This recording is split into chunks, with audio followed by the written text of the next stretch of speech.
Bitcoin is not an investment, it's a savings account. And in this video, I want to explain this topic a little bit further. Let's get started. I want to start off with the definition of savings from Investopedia. We can see here, savings refers to the money that a person has left over after they subtract out their consumer spending from their disposable income over a given time period. Savings therefore represents a net surplus of funds for an individual or household after all expenses and obligations have been paid. Savings are kept in the form of cash or cash equivalents. As an example, you have bank deposits, which are exposed to no risk of loss, but also come with correspondingly minimal returns. Savings can be grown through investing, which requires, however, that the money be put at risk. A lot of people confuse investing and saving because today we use investments as a savings account. We use stocks, index funds, for example, as a savings account. People just blindly buy the S&P 500 because they expect that the value will continue to go up forever. People just buy houses blindly because they expect, again, that they're going to get cash flows forever and the value of the house will increase for a very, very long time.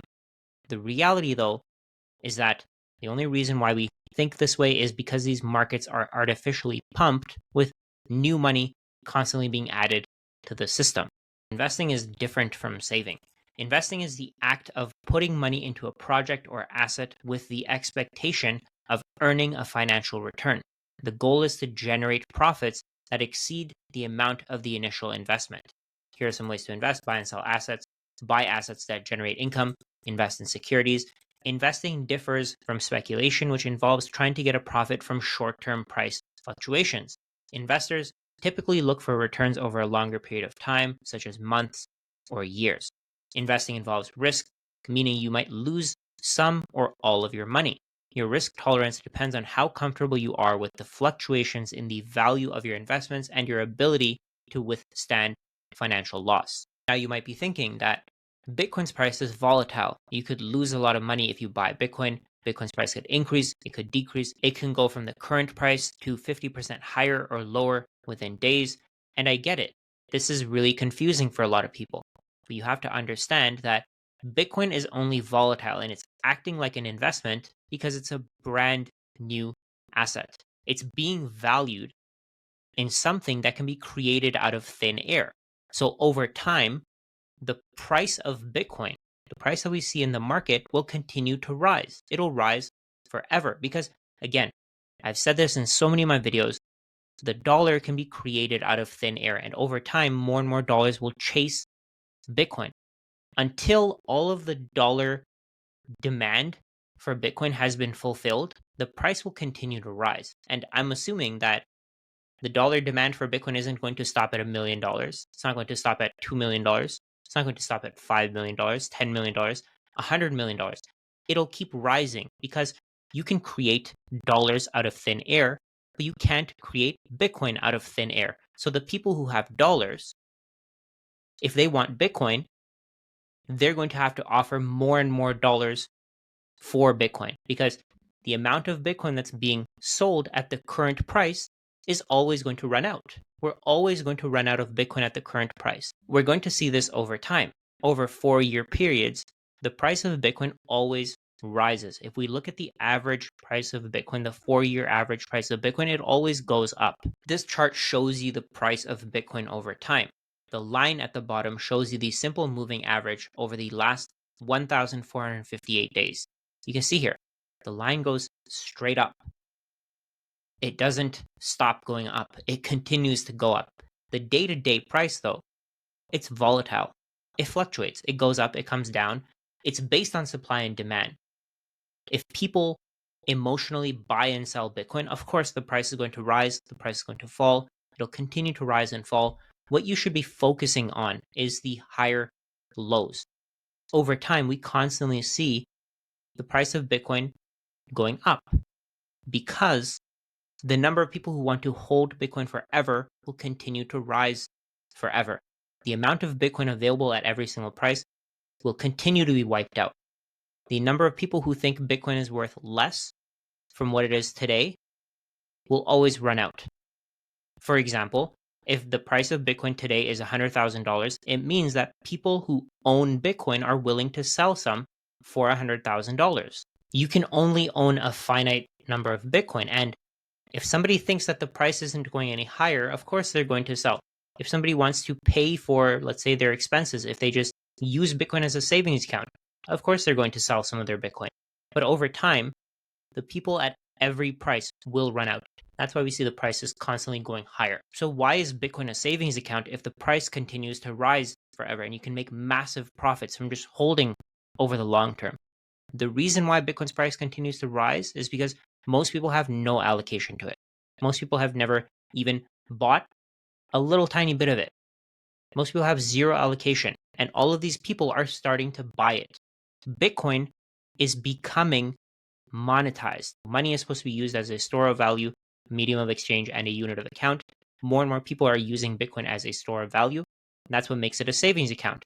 If you buy Bitcoin and you just hold on to it, expect yourself to look stupid for the next 3.5 years.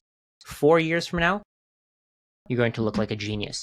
5, 10, 15 years from now, you're going to look even smarter. That's because less than 1% of the world actually understands what Bitcoin is. And over time, those people who don't understand Bitcoin are going to figure it out and they're going to want Bitcoin.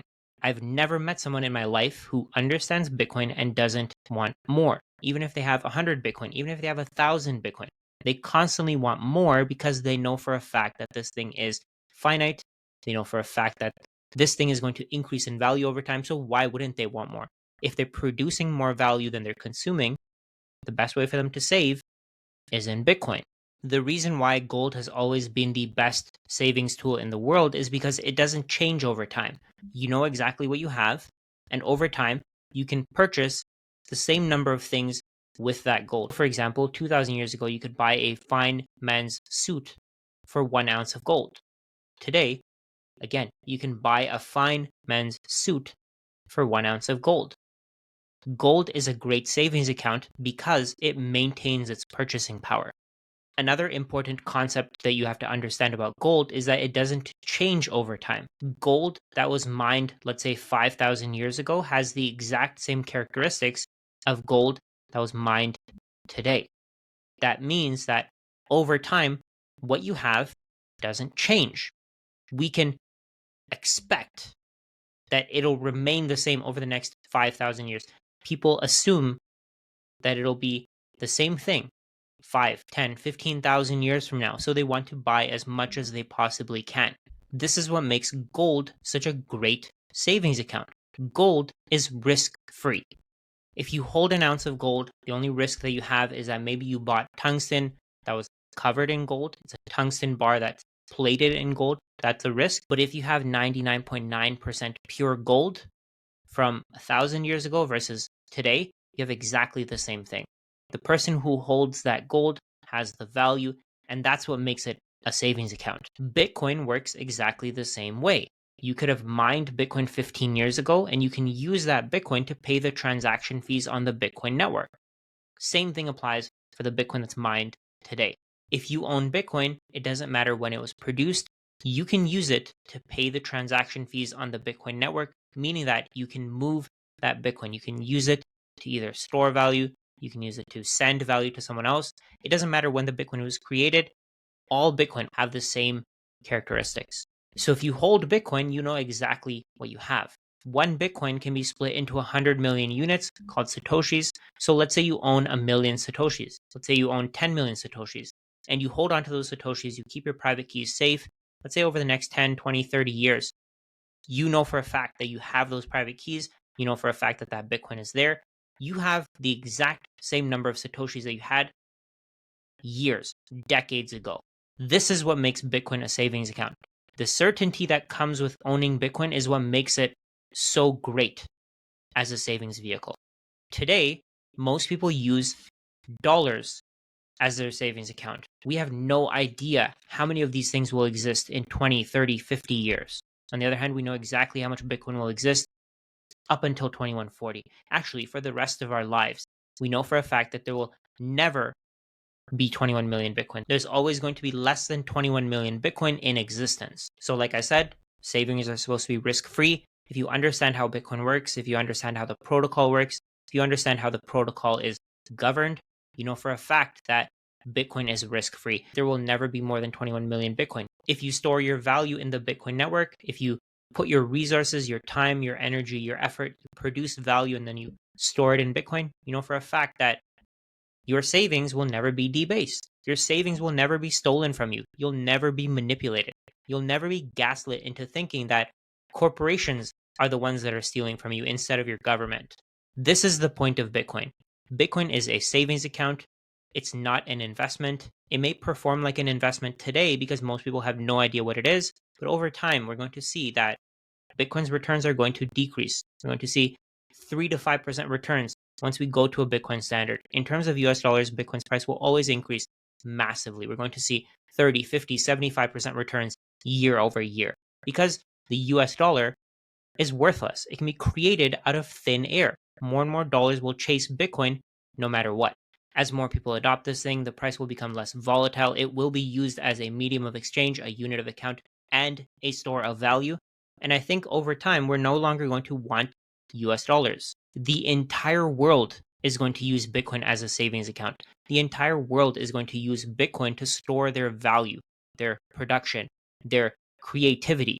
Once people figure out how the US dollar works, once people figure out that the US dollar can be created out of thin air, they're not going to want to save in it anymore.